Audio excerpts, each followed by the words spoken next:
I'm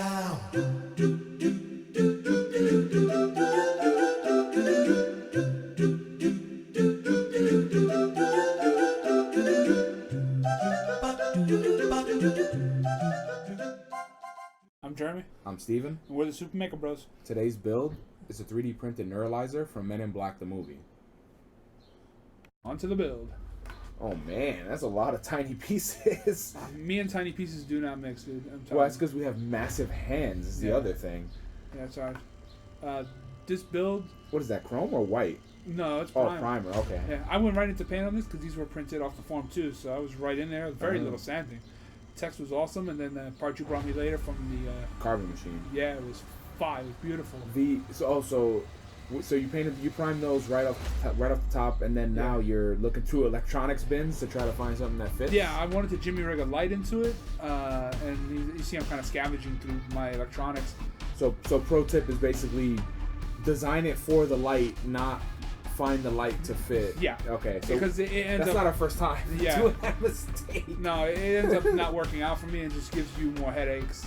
Yeah, I have a build coming up this year that I tried cutting a light out and it just did not work, and I was like, yeah, I'm done. I can do without the light. Yeah, and magnets too, man. Just always have a good variety of magnets. Well, no, so magnets you can make work, but the electronics is really tough. Like, I know a part here you're not gonna be able to see, but like cutting around the plastic and getting like, it's tough because if you don't know how to like I don't know how to solder, but like even if I did, most of the time whatever that shape is doesn't fit perfectly. This little part. That little part right there, I salvaged it out, and I was supposed to go in that beige part in the background, as you can see, but it didn't fit, and I even hollowed it out in Tinkercad. I fixed it, and it didn't work out. So you're sanding that just to see if it fits? Yeah, and then I'm gonna end up putting a magnet on one side, on both sides, so this way it's like a locking mechanism. So when it opens all the way up, it'll lock into place, and it worked out after 2 or 3 tries. I also see the price tag on that spatula, $1.49. $1, so you know I love it. And this. So that was printed on carbon, right? Yeah, the carbon machine. That stuff turns to dust. And pro tip: wear a mask when you do that. Wear a respirator because that stuff sands into powder. Yeah. And it's very easy to sand, and that's printed high res, and that's probably some of the best like text we've ever gotten. You'll see later. The text is quite amazing, but that little piece is like 10 hours or 8 hours, just because I put it at the slowest. Super res. And it only took me 30 seconds to mess it up. Upcoming next. Yeah. Well, the good thing though, like the text on some other machines that we normally use is really difficult. That's it. And that locks in there pretty good. Magnet on each end, boom, locked in. Perfect. I was on fire at this point.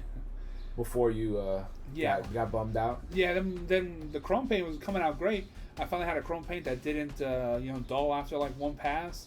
So this, I could tell this is where you started making mistakes because you're spraying with nothing taped down. Yeah, so stuff's just like going everywhere. I was blowing the buttons around, and I gotta say, at some point, if you're really not passionate about a build, you don't do it. Well, Adam Savage says just walk away and come back later. Yeah. Like don't try. Like right here, laughing because you're painting, and I can't see your face, but I know it's just like, oh man, I'm done. Dude, you have no many times I'm trying to knock stuff down in the middle of paint on this build, and it was crazy. So here's where some of the mistakes came in.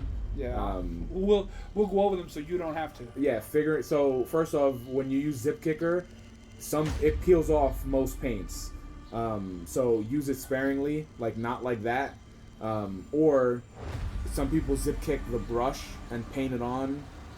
Or you can use the pump and then you dip the brush in the liquid and then use it sparingly. Well, the one we have at work is a little less aerosol and more of a liquid. This is way that's aerosol. The pump. Yeah. So the pump, you could just open it, dip it in, and the same way you're doing the glue with the X-Acto blade, like that, you can do the other side. At this point, the paint's coming off. Liquid, It was coming off onto my fingers, and I ended up going back to paint on that model. So you could also, another thing is zip kick one side and then put glue on the other side. Yeah, I was willy-nilly at this point. I get it. It's a tough build. The easiest builds are always the hard ones. Yeah. But I mean, you got through it, which is the best part. Yeah. So now the red part didn't fit. So what? You just got to Dremel it down. Yeah, I sanded it down, and then that was the end of it. So I hope you guys enjoy the build.